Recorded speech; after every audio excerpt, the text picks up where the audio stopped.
Remue ménage. Remue ménage.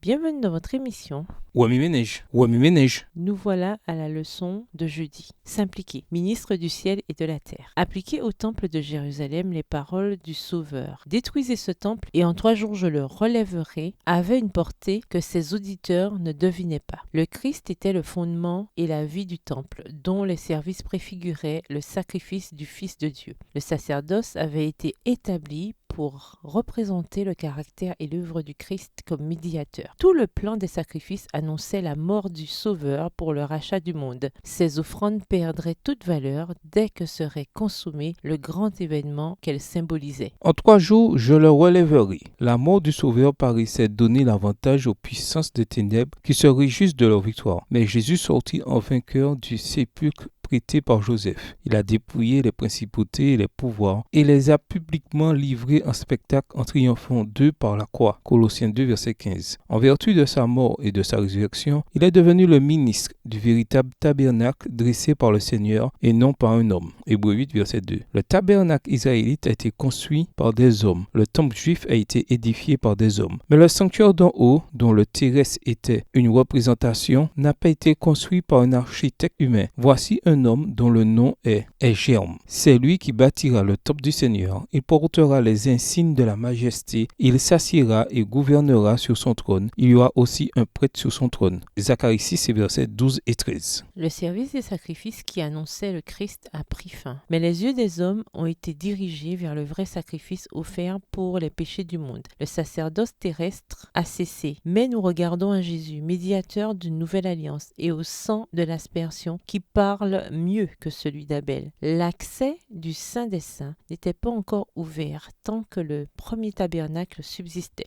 Mais Christ est venu comme souverain sacrificateur des biens à venir. Il a traversé le tabernacle plus grand et plus parfait qui n'est pas construit par la main de l'homme avec son propre sang. C'est ainsi qu'il nous a obtenu une rédemption éternelle. Hébreux 12, verset 24, Hébreux 9, les versets 8 à 12. C'est pour cela aussi qu'il peut sauver parfaitement ceux qui s'approchent de Dieu par lui, étant toujours vivant pour intercéder en leur faveur. Hébreux 7, verset 25. Bien que le ministère ait été transféré du temple terrestre au céleste, bien que le sanctuaire et notre souverain sacrificateur soient invisibles, les disciples n'en devaient pas être appauvris. L'absence du Sauveur n'entraînerait aucune rupture de communion avec lui, aucune diminution de puissance. Tandis que Jésus officie là-haut, dans le sanctuaire, il continue d'exercer un ministère en faveur de l'Église sur terre. Par son esprit, bien que caché à notre vue, il tient la promesse faite au moment de son départ. Voici, je suis avec vous tous les jours jusqu'à la fin du monde. Matthieu 18, verset 20. Bien qu'il ait délégué ses pouvoirs à des ministres subordonnés, sa présence vivifiante est toujours avec son Église. Extrait du livre Jésus-Christ, chapitre 16, pages 137 et 138, livre écrit par Ellen G. White. Suite à l'étude d'Hébreux 8, les versets 1 à 6, en quoi ce passage s'applique-t-il dans votre vie? Où Jésus doit-il être actif dans votre vie personnelle? Où Jésus doit-il être guerrier, grand prêtre, médiateur et champion dans votre vie sociale? Révisez le verset à mémoriser. En quoi s'applique-t-il à votre vie cette semaine?